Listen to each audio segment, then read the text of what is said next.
Now this is a lesser known Dire Straits song. I think I heard it because I bought the single, or the CD single of Calling Elvis when that came out. When was that? 1991, something like that, 1990, somewhere around then. I bought the CD single. Calling Elvis, I think, was probably the first single off of On Every Street, and Millionaire Blues was sort of the B-side. I think that's right, I haven't checked that, but that's my memory of it. It's a little while ago now, so I think that was right. Tell me in the comments if that's wrong. Anyway, that's when I think I first heard it, but it's not one of their more well-known songs because it's not an album track, and it wasn't a single in its own right as far as I'm aware. Anyway, it's a blues. It's a really cool song. It's you know, it sounds like Dire Straits of that era. Everything's perfectly played, and it's got some really good lead playing on it. And I've made another lesson on the main guitar solo from it, so please check that out. Anyway, today's one is just on the chords. One of the things that's interesting about it is it's a 20-bar blues. You probably already know that most blues sequences are 12 bars. You get quite a lot that are 8, and occasionally you get sort of odd ones like 13 bars and things, but that doesn't happen very often. But most standard blues sequences are 12 bars. This one's 20. So I'm just going to talk through what chord shapes I think work for this. There's not a lot of guitar playing rhythm on this. It's mainly lead on the guitar. It's keyboards playing rhythm. So the shapes you need for this are B minor, bar chord. I'd probably play it here. You could do it there, but I'd use this one, I think. So that's barring at 7th fret across all of the strings, and then an E minor shape. So that's on a 9 on the 5th, 9 on the 4th. Then we need E9. You probably know. If you don't, it's worth learning. It's a good chord. It's a useful shape, this one. Cover the thinnest 3 strings with your 3rd finger at 7th fret, and then put 1st finger on the 4th string at 6, 2nd finger on the 5th string at 7.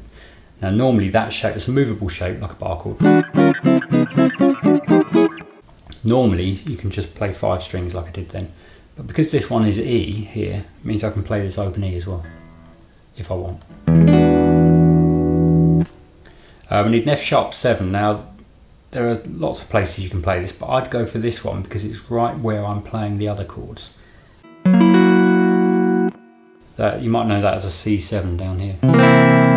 We just take the C7 shape, move it up to 7th position. So we're on the middle 4 strings and we've got 9, 8, 9, 7.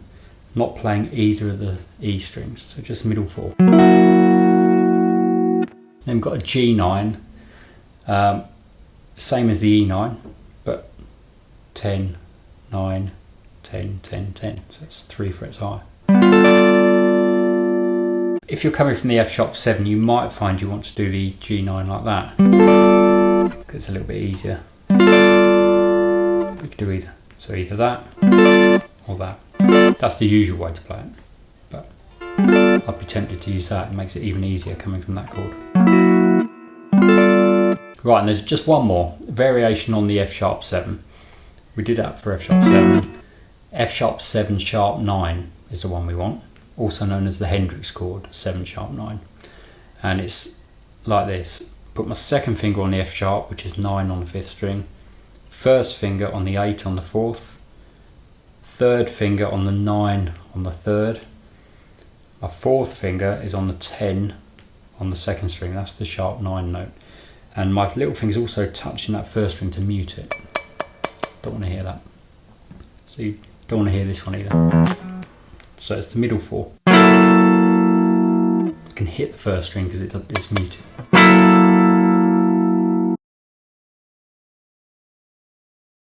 Right, so as far as the sequence goes, I've written it out. I'm just going to read it out to you. So you've got 8 bars of B minor, 2 bars of E9, 2 bars of B minor, 2 bars of F sharp 7, 1 bar of G9, 1 bar of F sharp 7 sharp 9, a bar of B minor, a bar of E9, a bar of G9, and a bar of F sharp 7 sharp 9. Now, I don't expect you to suddenly remember all of that, so I'm going to put that in the description. But it's quite an easy sequence to play. And the only thing you really need to think about in terms of rhythm is when you get to the F sharp 7, sharp 9 the first time, there's 3 sort of stabs, and as I said, it's not really guitar doing this, but the drums and the keyboard kind of do these stabs, which is just 3 hits of the chord like this. And the second time you do 5. And the way I'm doing that, I'm hitting the middle 4 strings and relaxing my fingers just afterwards. Like that. So the first one's just 3, second time's 5. And it's hard to pick out a strum or a rhythm for this because there isn't one on the actual song. So I would do something like maybe with fingers just going 1, 2, 3, 4.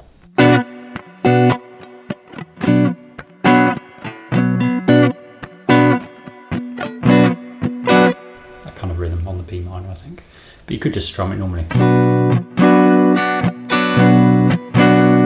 Just doesn't sound that bluesy, so the first way is probably better. And when you go to the E9, same kind of thing. Maybe let it ring a bit more. And then you just got to remember the stabs on the F sharp 7, sharp 9. I'll play through the whole sequence twice.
And so on. Okay, so reasonably simple, and if you're familiar with playing blues sequences, then you won't find that very difficult. But it's nice having the 8 bars on the B minor before it changes. That's unusual for blues. Normally you change after 4 bars, or sometimes after 1, but not often after 8. So that's quite nice and lovely to play over. You know, obviously you could learn the solo, have a look at my other lesson on that, but you could also improvise around that. I mean, record yourself playing what I just did, and a few times we're into a loop pedal and try playing over the top. It's a really nice sequence to play over. Just think B blues scale and pentatonic minor. Okay, any questions, please put them in the comments as always, and subscribe unless you've already done so. Okay, thanks.